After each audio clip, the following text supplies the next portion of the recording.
Hello friends, आप सभी का मेरे YouTube चैनल चंद्रिका सर में स्वागत है।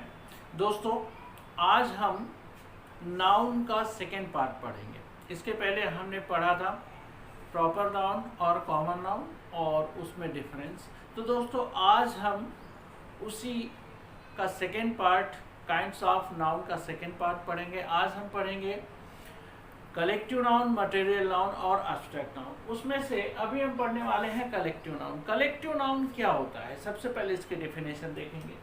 Collective noun means collective noun is the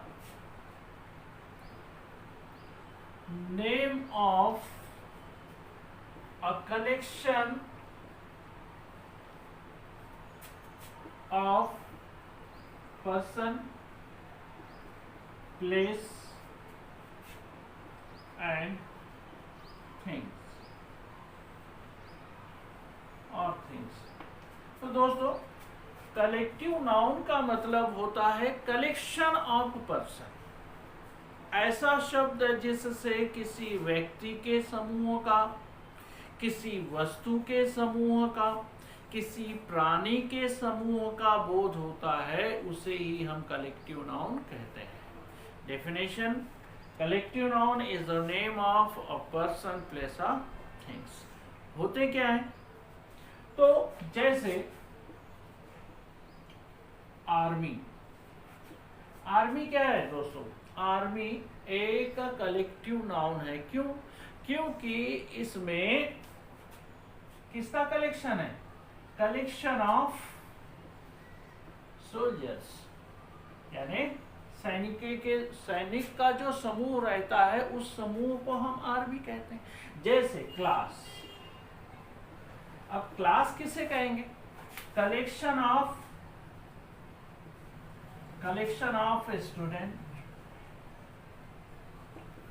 यानी विद्यार्थियों का जो समूह है, पढ़ने वाले विद्यार्थी हैं, उनका जो समूह है, उसे ही हम क्या कहेंगे? क्लास कहेंगे।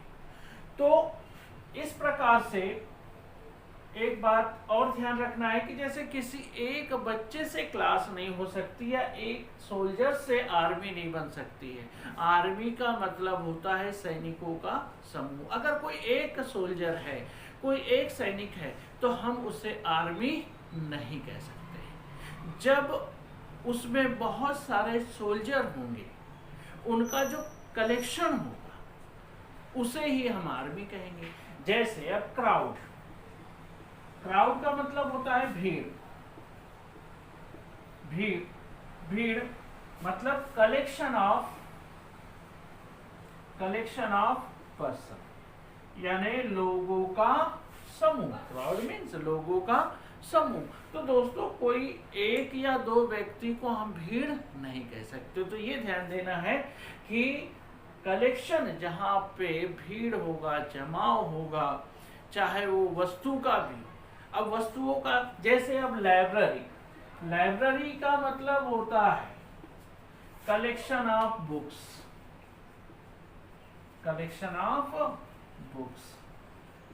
कलेक्शन ऑफ बुक को ही क्या कहेंगे? हम लाइब्रेरी कहेंगे। लेकिन अगर एक बुक है या दो बुक है, उसे लाइब्रेरी नहीं कहेंगे। तो इसीलिए हमारी डेफिनेशन कहती है कि collective noun is the name of person, यानी व्यक्तियों का समूह होना चाहिए।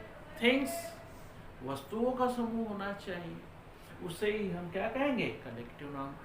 अब एक बात और ध्यान रखना है कि ये जो कलेक्टिव नाउन है, ये सिंगुलर होती है। जैसे आर्मी, भले इसमें बहुत सारे लोग, बहुत सारे सोल्जर रहेंगे, या क्लास बहुत सारे बच्चे हैं, लेकिन ये हमेशा सिंगुलर होता है। ये सिंगुलर होगा। और जहाँ पे ये प्लूरल यूज किया जाएगा, वहाँ ये कॉमन हो जाएगा। अब इसके बाद देखेंगे मटेरियल नाउन। तो दोस्तों, मटेरियल नाउन क्या होता है? सबसे पहले उसकी डेफिनेशन दोस्तों, अब देखो मटेरियल नाउन क्या होगा। सबसे पहले इसकी डेफिनेशन देखेंगे। डेफिनेशन क्या है? Material noun is the name of some matter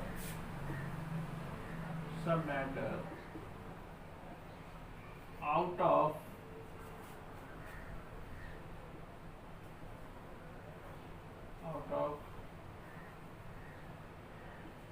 we make some articles।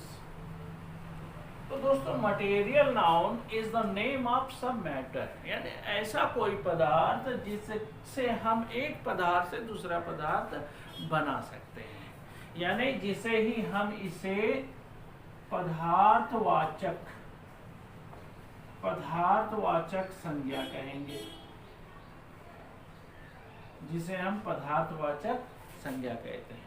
तो दोस्तों जैसे गोल्ड, ये भी एक मटेरियल हो गया, राइस ये भी एक गोल्ड हो गया, वाटर।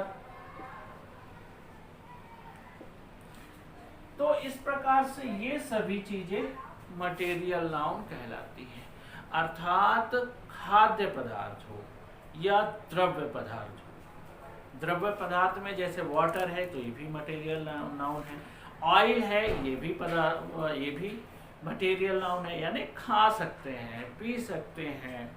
अब जैसे एयर है ये भी मटेरियल नाउन है। तो मटेरियल नाउन का ही अर्थ होता है कि material noun is the name of some matter out of which we make some article, जिससे कुछ अन्य शब्द भी बनते हैं, यानी खाने वाली चीजें। जैसे अब गोल्ड है, गोल्ड से हम अलंकार दूसरे भी आर्टिकल बनाए जा सकते हैं, राइस है इसको खाया जा सकता है।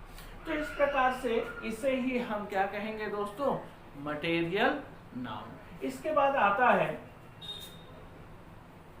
इसके बाद एब्स्ट्रैक्ट नाउन। लेकिन इसके पहले हम थोड़ा सा मटेरियल नाउन और कॉमन नाउन में थोड़ा सा डिफरेंस देखेंगे। जैसे यहाँ पे आपको ये देखना है, फिश लिव्स इन वाटर। ध्यान देना है दोस्तों इन एग्जाम्पल पर। Fish is good for health. दोस्तों यहाँ देखिए दो एग्जाम्पल दिए गए हैं, दोनों में एक फिश यहाँ दूसरा फिश यहाँ, लेकिन पहली जो फिश है ये कॉमन नाउन है, क्योंकि यहाँ पर मछली के बारे में कहा गया है कि मछली पानी में रहती है तो कॉमन है।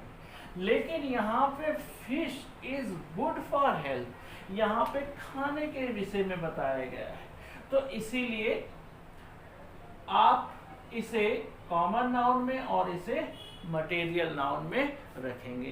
तो ये भी ध्यान देना है कि कुछ ऐसे मटेरियल नाउन हैं जो वाक्य के अनुसार, जैसे यहाँ पे फिश देखा ये कॉमन हो गई, ये मटेरियल होगी, तो वाक्य के अनुसार ये कॉमन नाउन भी हो सकते हैं और मटेरियल नाउन भी हो सकते हैं। अब इसके बाद देखेंगे एब्स्ट्रैक्ट नाउन। एब्स्ट्रैक्ट नाउन क्या होता है, सबसे पहले उसकी डेफिनेशन देखेंगे। तो दोस्तों अब देखेंगे एब्स्ट्रैक्ट नाउन। एब्स्ट्रैक्ट नाउन क्या है, उसकी डेफिनेशन क्या है। It is the name of a quality और एक्शन। एब्स्ट्रैक्ट नाउन का मतलब होता है कि वह संज्ञा जिससे किसी गुण का या कार्य का, उसके कार्य विधि का हमें पता चलता है। तो और एक बात ध्यान रखना है कि ये ऐसी संज्ञा है, ये ऐसा नाउन है जिसे हम छू नहीं सकते, जिसे हम देख नहीं सकते, सिर्फ इसको हम महसूस कर सकते हैं। और एब्स्ट्रैक्ट नाउन बनता किससे है, एब्स्ट्रैक्ट नाउन वर्ब से बनेगा, एडजेक्टिव से बनेगा और कॉमन नाउन से बनेगा। जैसे honesty is the best policy. तो दोस्तों क्या हम ऑनेस्टी को देख सकते हैं, क्या उसे हम छू सकते हैं, नहीं, उसे सिर्फ महसूस कर सकते हैं। जैसे हैप्पीनेसनेस, ये जो है इसे भी हम देख नहीं सकते। जैसे कि लव है, प्यार, इसे भी हम सिर्फ महसूस कर सकते हैं। तो ये इसकी क्वालिटी है, ये इसका गुण है कि एब्स्ट्रैक्ट नाउन एक ऐसी संज्ञा है जिसे हम ना तो देख सकते हैं ना छू सकते हैं, सिर्फ इसे महसूस कर सकते हैं। और ये बनता किससे, ये बनता है वर्ब से या एडजेक्टिव से या कॉमन नाउन से। अब जैसे हम यहाँ पे लव। अब यहाँ पर जो ये एब्स्ट्रैक्ट नाउन दिया है ये बना है वर्ब से बना है। जैसे अब इसका आई लव हिम, यहाँ पर इसका वर्ब के जैसे यूज हुआ है और यहाँ पर इसका नाउन के तरह यूज हुआ है। तो दोस्तों ये ध्यान रखना है कि ये वर्ब से भी बनता है, एडजेक्टिव से भी बनता है और कॉमन नाउन से बनता है। इस प्रकार से हमने नाउन और उसके प्रकार देखे और अच्छी तरह से भी समझे। अगर जहां पर आपको कोई क्वेश्चन होगा तो मुझे आप क्वेश्चन पूछ सकते हो और इसके बाद मेरा चैनल सब्सक्राइब कीजिए और आगे आने वाली वीडियो जरूर देखिए और पूरी देखिए, जिससे कि आपको मैं ये जो अभी मैं आपको बेसिक पढ़ा रहा हूँ, इसके बाद में एकेडमिक भी रहेगी और कॉम्पिटिटिव इंग्लिश ग्रामर भी इसके बाद में पढ़ाएंगे। थैंक यू दोस्तों।